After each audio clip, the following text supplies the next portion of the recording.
ഇടുക്കിയിലെ കർഷകർ സമാനതകളില്ലാത്ത സങ്കീർണതകളിലൂടെയാണ് കടന്നുപോകുന്നത് എന്നും ഇവിടുത്തെ ഭൂപ്രശ്നങ്ങൾക്ക് പരിഹാരം കാണാതെയും നിയമക്കുരുക്കുകളാൽ ജീവിതം ദുസ്സഹമാക്കുകയും ചെയ്യുന്ന സ്ഥിതിവിശേഷമാണ് ഇന്നുള്ളതെന്നും നിർമ്മാണ നിരോധനവും വന്യജീവി ആക്രമണങ്ങളും വന നിയമങ്ങളിലെ സങ്കീർണതയും CHR മേഖലയിലെ പ്രതിസന്ധിയും ഇവിടുത്തെ ജീവിതം ദുരിതപൂർണ്ണമാക്കുകയും ചെയ്യുന്ന സാഹചര്യത്തിൽ സർക്കാരിന്റെ മെല്ലെപ്പോക്കിനെതിരെ ജനവികാരം ഉയർത്തിക്കാട്ടി ഇടുക്കി രൂപത സമരമുഖത്ത് സജീവമാകുന്നു.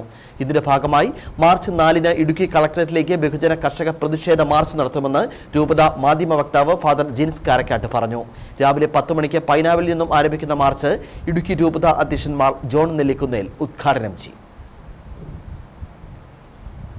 ഇവിടുത്തെ നിരവധിയായ ഭൂപ്രശ്നങ്ങൾ, പട്ടയ വിഷയങ്ങൾ, CHR വിഷയങ്ങൾ, നിർമ്മാണ നിരോധനം, വന്യമൃഗശല്യം തുടങ്ങി നിരവധിയായ വിഷയങ്ങളാണ് ഇപ്പോൾ ഹൈറേഞ്ച് ജനതയെ അലട്ടിക്കൊണ്ടിരിക്കുന്നത്. ഈ വിഷയങ്ങളെല്ലാം പരിഹാരമുണ്ടാകും എന്നുള്ള വാഗ്ദാനങ്ങൾക്കപ്പുറത്തേക്ക് ശാശ്വതമായ പരിഹാരത്തിലേക്കുള്ള ഒരു നടപടിക്രമവും പൂർത്തിയാകാത്ത സാഹചര്യത്തിൽ സർക്കാരിന്റെ ഈ മെല്ലെപ്പോക്കിനെതിരെ സമരമുഖത്ത് ഇടുക്കി രൂപത സജീവമാകുകയാണ്.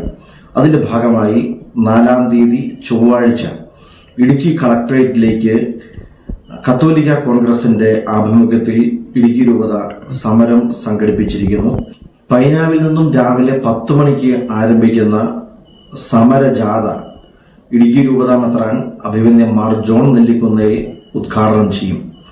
AKCCയുടെ രൂപത പ്രസിഡന്റ് ശ്രീ ജോർജ് കോരിക്കൽ നയിക്കുന്ന ഈ സമരജാഥ കളക്ടറേറ്റ് പടിക്കലെത്തുമ്പോൾ സമര സമ്മേളനം ഇടുക്കി രൂപത അധ്യക്ഷൻ അഭിവന്ദ്യന്മാർ ജോൺ നെല്ലിക്കുന്നേൽ പിതാവ് അഭിസംബോധന ചെയ്ത് സംസാരിക്കും.